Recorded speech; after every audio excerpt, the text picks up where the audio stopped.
আসসালামু আলাইকুম। আজকে আলোচনা করব একটা মিশরি বানের তাবিজ নিয়ে। মিশরি বানের তাবিজ এগুলো অনেক প্রাচীনকালের বিদ্যা। এগুলা দিয়ে বিশেষ করে গুরু পণ্ডিত যারা ছিলেন, উস্তাদ পণ্ডিত, তারাই কিন্তু কাজ করছে।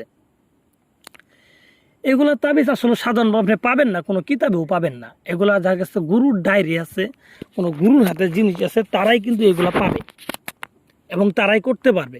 কারণ এগুলো নিয়ম আপনি কোনো বইতে পাবেন না, কারণ এগুলো বিদ্যাই নেই। কেন এগুলো হচ্ছে কার্যকরী বিদ্যা। ইউটিউবে মনে হয় না এরকম বিদ্যা আছে, আমি মনে প্রথম দিলাম। ঠিক আছে, হয়তো আগে কেউ দিতে পারে, কিন্তু নিয়ম যে সঠিক দেন এটা আমি গ্যারান্টি। কারণ ইউটিউবে যে কজন কবিরাজ আছে এগুলো আমাদের চেনা জানাই আছে। আমরা তো দেখি, অনলাইনে দেখি কারা কী করতেছে। অনেকেই বিদ্যায় বোঝে না, বিদ্যা দিয়ে বলতেছে 2 মিনিটের মধ্যে কাজ হয়ে যাবো, মন্ত্র পড়েন 2 মিনিটে মারা যাবে। আর ভাই এটাও কি সম্ভব? এটা একটা মানুষ বিশ্বাস করবো জীবনে? তারপর দেখলি এটা বিশ্বাস করে মানুষ তাদের টাকা দিয়ে ধোঁকা খাইতেছে, খায় সব কবিরাজারই খারাপ কথা হইতেছে। অনেকের কবিরাজের প্রতি বিশ্বাসই উঠে গেছে। কারণ 1 জন 2 জন 3 জন 5 জনের কাছে যায় কি অবস্থা, তাহলে মানুষ কবিরাজের বিশ্বাসটা করবো কিভাবে? তো তাদের জন্য আমি বলবো, যাদের বিশ্বাস একেবারে ভেঙে গেছে, বিশ্বাস নাই, তারা ভাই আমার বিদ্যাগুলা প্রয়োগ করেন।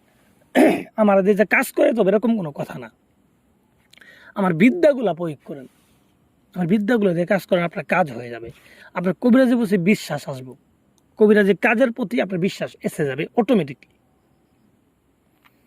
কারণ এগুলো ভাই পরীক্ষিত কথা, এগুলো মুখের কথা না, বিদ্যার কথা। আপনি করেন, আপনি এই কাজটা করেন, যদি না হয় তারপর আমার ফোন দিয়ে গালি দিবেন যে কাজ হয়নি। তো ভিউয়ার্স, যারা কোনো শত্রুকে মেরে ফেলতে চান একেবারে, বা প্যারালাইসিস করে বিছানা একবারে সয়ে ফেলতে চান, এখানে দ্বিতীয় কোনো অপশন থাকবে না। দ্বিতীয় অপশন বলতে, আপনি যদি মেরে ফেলতে চান, তার বাঁচার কোনো রাস্তা থাকবে না। আর তাকে যদি প্যারালাইসিস করেন, তাহলে এটা ভালো করার মতো ক্ষমতায় দুনিয়াতে কারোর হয়নি। ঠিক আছে? তো ভিউয়ার্স, যারা করতে চান অ্যাকচুয়ালি, তারা কিভাবে করবেন আমি আপনাদের বিস্তারিত বলে দিব। ভিডিওটা ফুল দেখেন, ঠিক আছে? ফুল দেখেন, ঠিক আছে? আমি বিস্তারিত বলে দেবো, আমি যেইভাবে বলবো আপনারা ঠিক সেইভাবে করেন। তো যারা করতে চান, প্রথমত তারা স্ক্রিনশট নিয়ে বিদ্যাটাকে ভালোভাবে একটা ডায়েরিতে লিখে রাখেন। মোবাইল থেকে করবেন না।